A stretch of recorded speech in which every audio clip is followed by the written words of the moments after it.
প্রতিদিনের ন্যায় আজকেও আমাদের কবিগুরু নার্সিং ইনস্টিটিউটের পক্ষ থেকে আপনাদের সকলকে স্বাগত জানাচ্ছি আমাদের কুইজ প্রতিযোগিতায়। তো আপনাদেরকে জানিয়ে রাখি, তার সাথে আমাদের শান্তিনিকেতন মেডিকেল কলেজ এবং হাসপাতালে খুবই স্বল্প মূল্যে চিকিৎসা পরিষেবা পাওয়া যায়। আপনারা যদি আগ্রহী থাকেন অতি সত্বর এখানে যোগাযোগ করুন।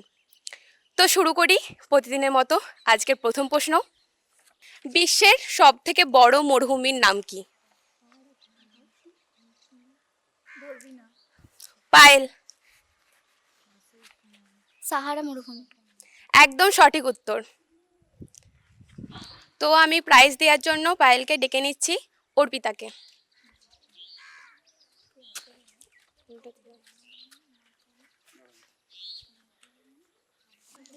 তো এবার আমরা আমাদের দ্বিতীয় প্রশ্নে যাই।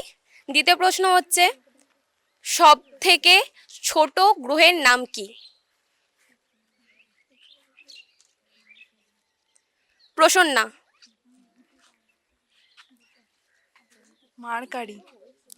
একদম সঠিক উত্তর। তো আমি প্রসন্নাকে প্রাইজটি দেওয়ার জন্য ডেকে নিচ্ছি স্নেহাকে।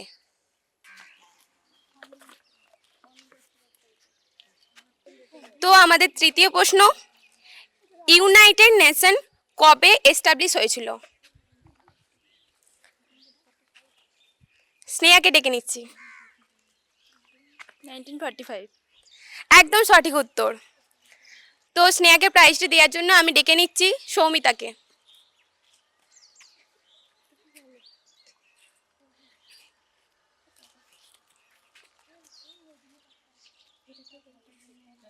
কোন দেশকে গ্লোবাল সিড ভোল্ট বলা হয়, বা গ্লোবাল সিড ভোল্ট অবস্থিত সেই জায়গায়? কোন দেশে? সৌমিতা। নরওয়ে। নরওয়ে।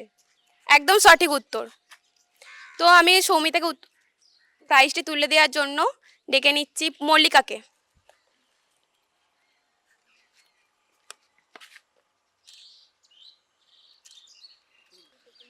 তো আপনাদের সকলকে জানিয়ে রাখি এই সুযোগে, কবিগুরু নার্সিং ইনস্টিটিউটে শুরু হয়ে গেছে বিএসসি নার্সিং এবং জিএনএম নার্সিংয়ের অ্যাডমিশন। তো আপনারা যারা ইচ্ছুক ভর্তি হতে, তো আপনারা সত্বর সিট বুকিং করুন। সিট বুকিং করা চলছে।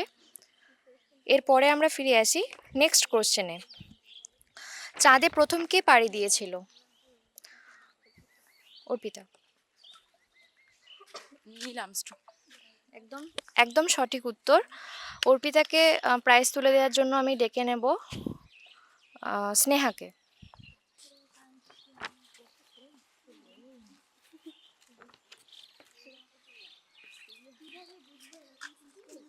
পরের প্রশ্ন, ইটারনাল সিটি কোন শহরকে বলা হয়? প্রীতি। রোম। একদম সঠিক উত্তর। প্রাইজটি তুলে দেওয়ার জন্য আমি ডেকে নেব পূজাকে।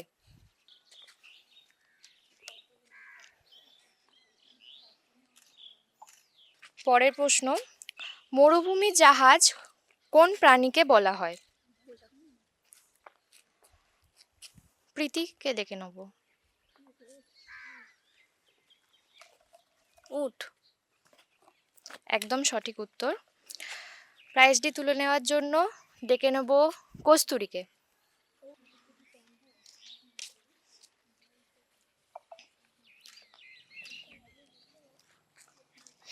এর পরের প্রশ্ন, ইউনাইটেড স্টেটের মধ্যে কোন শহরটি সবথেকে বৃহত্তম? মল্লিকাকে ডেকে নেব। New York. একদম সঠিক উত্তর। প্রাইজটি তুলে দেওয়ার জন্য ডেকে নেব কেয়াকে।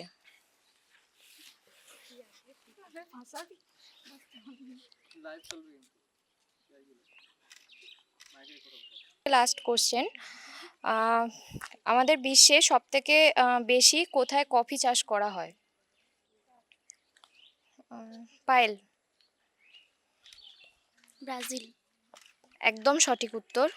প্রাইজটি তুলে দেওয়ার জন্য আমি ডেকে নেব প্রসন্নাকে।